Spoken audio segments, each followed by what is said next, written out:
season, as it is now called in a lot of media, on TikTok, etc. I sound so old. It's my favourite time of year, and I love Halloween movies especially.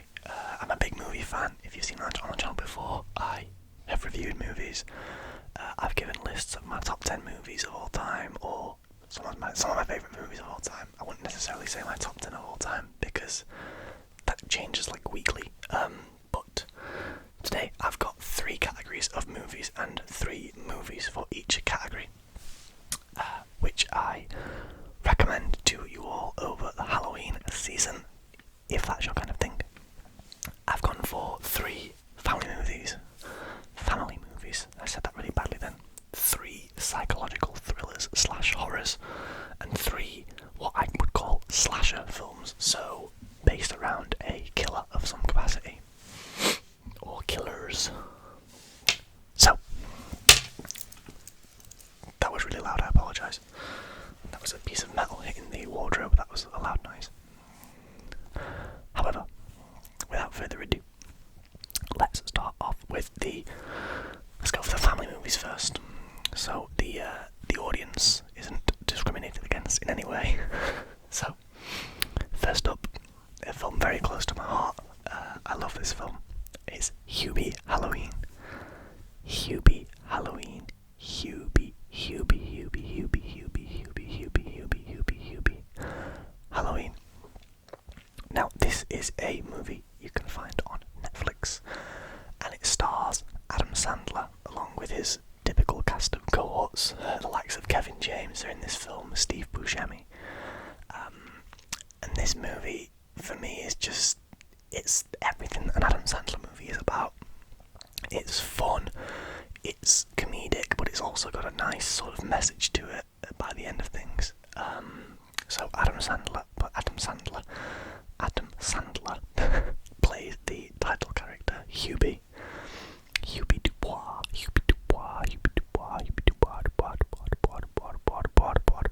And this film is set in the town of Salem, which someone's going to have to let me know where that is. I want to say... No, I'm not going to embarrass myself, actually. Someone let me know where Salem is. I know it's one of the New England states, I think. Something in me wants to say Maine, but I think I'm wrong.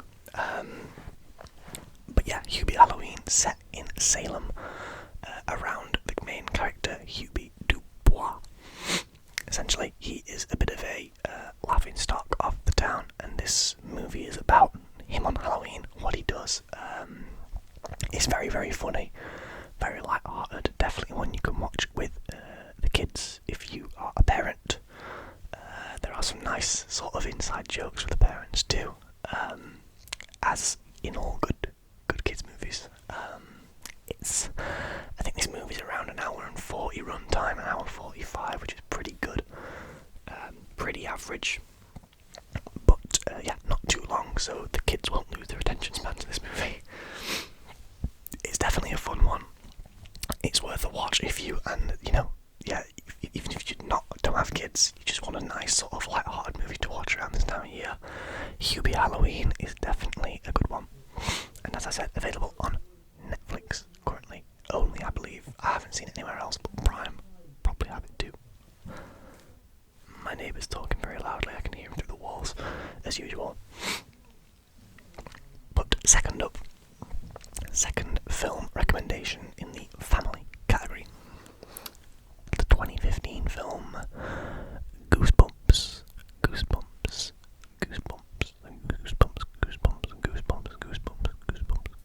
So, this movie is set around the Goosebumps books, if you're familiar with them. If you're not, that's okay. You don't need to know anything about them to watch this movie.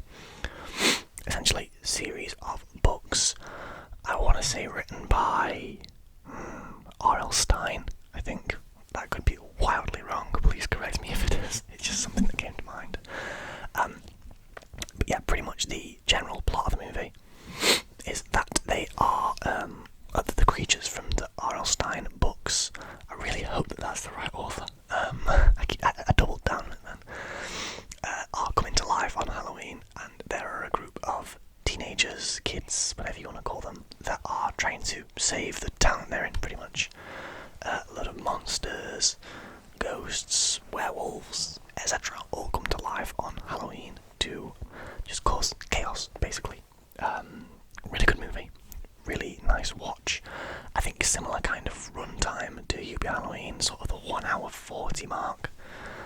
from memory anyway. I can't fully remember. It's been a while since I've watched this movie. Maybe I should watch it again this year. But yeah, very, very fun. A lot going on. Pretty chaotic. Kids would enjoy it. Are there elements of horror? Ever so slightly, but nothing sort of scarring. I think it's a 12. I want to say it's a 12, like a 12A maybe. So available to pretty much anyone. Maybe don't show kids too young. I guess it could be kind of scary for them if they're not fully past the stage of werewolves and etc. But other than that, pretty safe watch for the family. Would highly recommend. Also available on Netflix. Well, that's currently though, so this video could very quickly go out of date if films get taken off after Halloween. But you get what I mean. And thirdly, the final film in the family section is an absolute classic. You could really watch any iteration of this film, whether it's one of the more recent ones or the original, which is the one I'm going to talk about. The 1984 Ghostbusters. Ghostbusters. Everyone's heard of Ghostbusters, I'm pretty sure. Everyone knows something from the Ghostbusters, whether it's the laser guns that they use, or the giant marshmallow Stay Puft monster at the end, or Slimer the green ghost that goes around sliming everything. But yeah, Ghostbusters is an absolute classic. Essentially a group of 4 men who work for the Ghostbusters, guys who go around and basically capture supernatural beings, or ghosts if you will, in the city of New York. I believe it's set in. It's been a while since I've watched Ghostbusters, but I'm pretty sure it's set in New York. Very, very funny film. Very good sort of classic comedy. Pretty feel good at times. A little bit insane at times too. But very, very funny. Yeah, highly recommend to watch with kids again. Yeah, it's just a great film overall. I'd definitely recommend Ghostbusters if you just want a fun, easy watch on Halloween. Also available on Netflix currently. I wanted to make sure I had streaming platforms down for every movie, at least where I watched them, because, you know, these movies aren't always that accessible to anyone, or to everyone. But yeah, you can find all 3 of those movies on Netflix. Okay, so we're out of the family films now. We're into the psychological horrors. So if these aren't your kind of thing, I completely understand if you click off the video. Please don't. If you got this far, please drop a like. Please subscribe if you're new. Much appreciated if you do that. That'd be amazing. But yeah, 3 psychological thrillers / horrors that I recommended next. So the first of these films, the 2017 movie Get Out. Now, if you've seen Get Out, you'll understand why this is on this video, because this is one of the best debut films ever, in my opinion, in this genre anyway. So it's a Jordan Peele movie made by Jordan Peele, famously half of Key and Peele. And Get Out is set around a young black man. Daniel Kaluuya plays him. Really good actor. I really like Daniel Kaluuya. I think he's great. Who is dating a white girl, and they go to visit her family.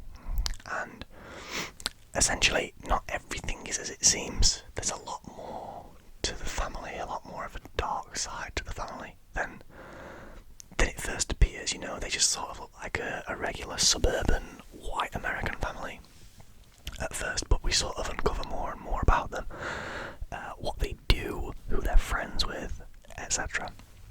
Not to spoil too much at all, because this film's really good and definitely worth a watch, and I don't want to ruin any kind of plot for you at all if you plan to see this at all, because it is really, really good. It plays with the idea of society in general a lot. It's really sort of a big, sort of a big issue to target from Jordan Peele, which is a sort of a common theme in a lot of his movies. He targets sort of general issues in the world, but obviously from a bit of a step back, from a horror perspective, a psychological thriller perspective. And this one slaps. I'll be honest, this is a great film. I think this one is available on Netflix and Prime.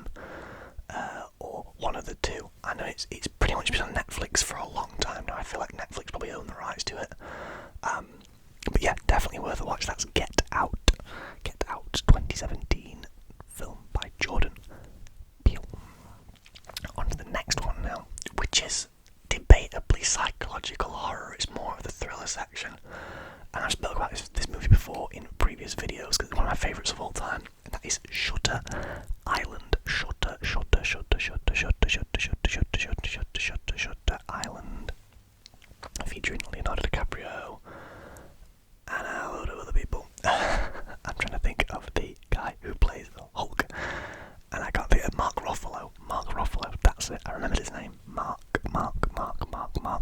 Ruffalo. So, this movie is set on, funnily enough, an island, as I scratch the back of my ear. Set on an island that hosts a sanitarium, I want to say, a psych ward, I guess you'd call it. And essentially, it's these two detectives who go to the island to check things out because there's been a disappearance of a woman in the building, and they're essentially looking for her.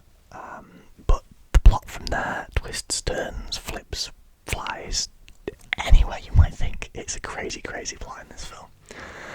And one of the best twists in cinema history at the end, in my opinion. I think it's a great, great show, a great, great movie with a great idea, a brilliant plot, a lot of different sort of ideas in general that go into making this a great film. I'd highly recommend. This film is available on Netflix, I believe. That's where I watched it anyway. But I also believe it's available for rental on Amazon Prime, in the UK anyway. I don't really know about overseas. But we have the worst Netflix anyway, so anything that we have, I'm sure you'll have as well. Yeah, a 2010 movie.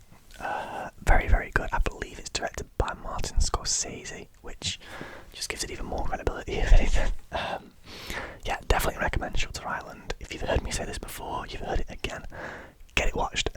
It's really, really good. Definitely worth the long sort of film it is. It's around 2 hours 30, I think. I watched it in like 2 sittings. But it's very good. Highly recommend Shutter Island. And now number 3 is a movie that I watched when it first came out and haven't seen since, but I came across it on a streaming platform when I was planning this video, and I've got to mention it because it's an insane movie. It's called Pearl.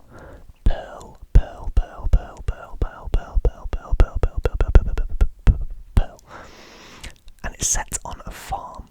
Now this came out in 2022. I think it was right at the end of the year. I feel like I watched it in January 2023. And it's the second of a trilogy of films that have come out starring Mia Goth recently. And they all have the same director. I can't quite remember the name of the director. But yeah, they all star Mia Goth as the main character. This is the second of the franchise. But I hadn't seen the first at this point, and this, as a standalone movie, works really well. So yeah, Pearl is set on a farm during the wartime.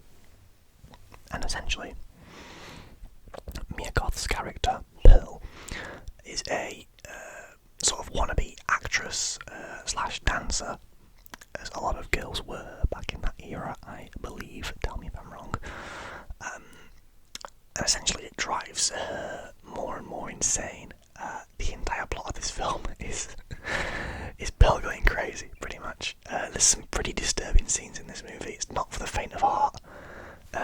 It arguably falls into the slasher category towards the end, but I think most of this film is a psychological horror. I think you get away with saying that.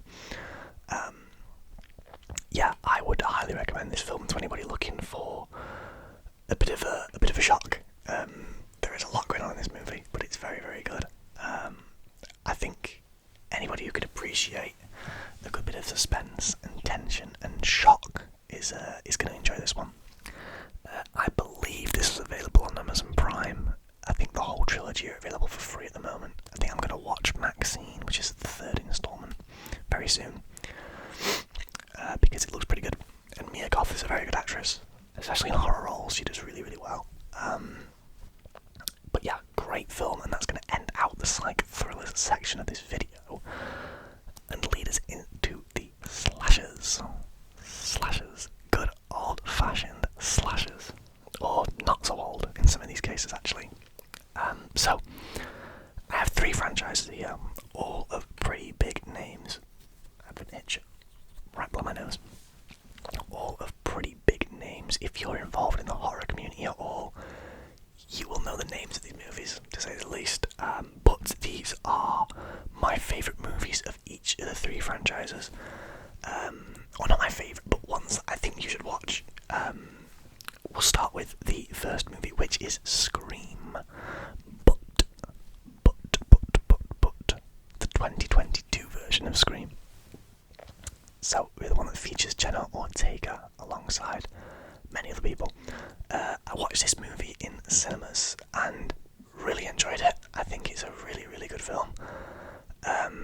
It's also got the guy that plays Huey in The Boys. I can't remember his name. Jack Quaid, that's it. It's also got Jack Quaid in the movie, who is really good in his role. But if you don't know about the Scream franchise, essentially the Ghostface Killer is the story. Back in the 70s/80s, the original Scream movies were set there, and they're essentially parodies of horror movies. So within Scream, there are movies called the Stab movies, which is like essentially just a generic slasher, and everyone in the movie is a fan of Stab, and a lot of the killers are based on the movie Stab. Or you've got, it's kind of a parody of a horror film, but it also does a really good job as a slasher/horror film. So Scream, the 2022 version, is a more up-to-date version. It's a new story completely, really. It follows a group of friends in high school, I believe, maybe college. I don't know American terminology. But it follows a group of friends in that sort of area of life that... excuse me. Okay. But yeah, that are being targeted by these killers in the masks. And yeah, pretty much that's the whole plot of the movie. Trying to find out who the killer is. It's always a mystery in these movies right until the end, when we always find out who they are. Not to ruin the movie at all, but we do find out who the killers are in this movie. Yeah, the original Scream is a fantastic film. Great franchise. Love them all. But this new one, I feel like kind of went under the radar a little bit. It was more of it's kind of a hard reboot as opposed to a remake, although it does bring back old characters from the old movies, such as, I can't remember her name. I can't remember the character's name at all, but Neve, the actor is called Neve something or other, and Courtney Cox's character too, alongside a few other sort of legacy characters that the film plays off massively, by the way. Very intelligently made film. But yeah, that's Scream, the 2022 version. And that movie is on Apple TV or Amazon Prime. I don't think it's free on Prime at the minute, which is a shame. I know there are Scream films out there at the moment that are free on Prime and Netflix, but this one just isn't one of them, unfortunately. Not right now, at least, anyway. At the time of this video coming out. Which is crazy, because it's only Halloween. But anyway, moving on to the next movie. And we're into the Saw franchise here. Saw franchise. And it's Saw X. Now, this movie came out late last year. I want to say like October time, September, October time, in the lead up to Halloween. And it's a very, very strong installment of the Saw franchise. So, me personally, my favourite Saw is the second film, but that's very old and very well known. So, I thought I'd talk about Saw X instead, which is set during the events of Saw 2 and 3, I believe, or 1 and 2. I can't quite remember. I think it's 2 and 3, because no spoilers, but 3 is the movie where John Kramer dies. And this is before he dies. He's still alive in this movie. This movie really took the genre in a direction of making John Kramer, the Jigsaw Killer, feel more and more like a hero, or like an anti-hero, like a vigilante, than any other movie. So, in the events of Saw 2 and 3, and Saw X, in fact, John has cancer, and is sort of rapidly dying from cancer, meaning that his work is going to end. This movie is all about him trying to find a treatment for the cancer to survive longer, if possible, and everything that entails. Is where I'll leave it, because I don't want to spoil any more of the movie. It's very, very good. If you get the chance, definitely watch it. It's free on Amazon Prime right now. I watched it in cinemas, and it was a gory but great experience, if it's safe to say. Very gore heavy in this movie. If you don't like blood, don't watch this movie. But if that's your kind of thing, then go for it. It's definitely a fun one. If you are in fact a bit of a gorehead like myself, I like a gory slasher film, But yeah, Saw X is great. I highly recommend. I feel like a lot of people missed it, and that's a shame. But a film that I don't think a lot of people missed actually. The 2018 remake of Halloween. Halloween.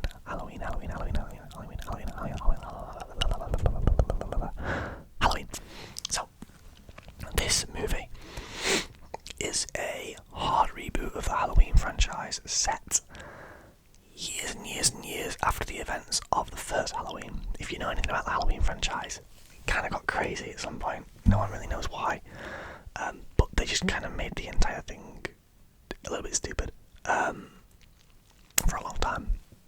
I mean, Halloween 3, the original, wasn't even about Michael Myers, which is ridiculous.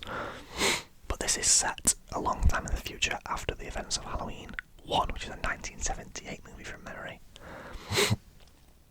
And this movie is sort of about the same characters. So Laurie Strode features prominently in this, but it's also about her family. Michael Myers has been locked up for 40 years, I believe. And this film essentially is about him breaking out of prison and essentially just killing a lot of people. Unaliving, as it's said these days to stop demonetization. I'm not monetized, I don't really care. But yeah, this movie is about his sort of comeback tour, we're going to call it, which definitely shouldn't be classed as. But this is available on Netflix. It's a 2018 movie. I believe this one's an 18 because it is very, very gory. If you don't like gore, don't watch it once again. It could definitely be triggering if you're not that kind of person. It's pretty much the opposite of what ASMR intends to do, but I'm going to talk about it anyway. But yeah, Halloween, the 2018 version, I feel like was pretty big, but wasn't as big as I'd have liked it to be. You can ignore the other two movies after this. Halloween Kills and Halloween Ends are just, they're not for me personally. They're a bit of a shot in the dark and didn't really work in my opinion, but you know, I respect all people's opinions on movies. If you enjoyed it, that's great. I just didn't. But Halloween 2018, very strong film. One of my favourite slashers of all time, I think, just because I really like how they do Michael Myers in this film. I think it's done very, very well in comparison to a lot of the other films. But yeah, this movie's very good. Highly recommend. So just to cover the entire video again, we've got in the family section Hubie Halloween, Goosebumps, and the original Ghostbusters. In the psych thriller section we have Get Out, Shutter Island, and Pearl. And in the slashers we have Scream, the 2022 version, Saw X, and Halloween, the 2018 version. Now, I do hope you guys enjoyed this video. Please leave a like if you did. Please subscribe if you are new around here. We're sort of kind of close to 1,500 subscribers at the moment, which is really cool. I'd like to hit that by the end of the year, if possible.